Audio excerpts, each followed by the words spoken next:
ఒకసారి విష్ణుమూర్తి తలపై ఉన్న కిరీటం విష్ణుమూర్తి ధరించిన పాద రక్షలను చూస్తూ హేళనగా నవ్వుతూ, నువ్వు ఎప్పుడూ కిందే ఉంటావు, నిన్ను గుమ్మం వద్దే వదిలేస్తారు, నన్ను చూడు, నేనెప్పుడు పైనే ఉంటాను అని అంటూ కించపరిచింది.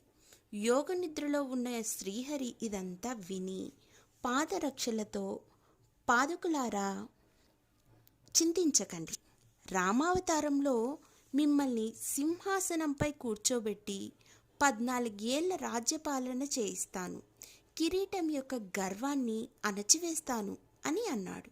అలా రామావతారంలో శ్రీరాముడు అరణ్యవాసంలో ఉన్నప్పుడు భరతుడు శ్రీరామ పాదుకలు తెచ్చి సింహాసనంపై ఉంచి, భరతుడు ఆ పాదుకులకు నమస్కరించినప్పుడల్లా భరతుని తలపై ఉన్న కిరీటం సిగ్గుతో తలదించుకునేది.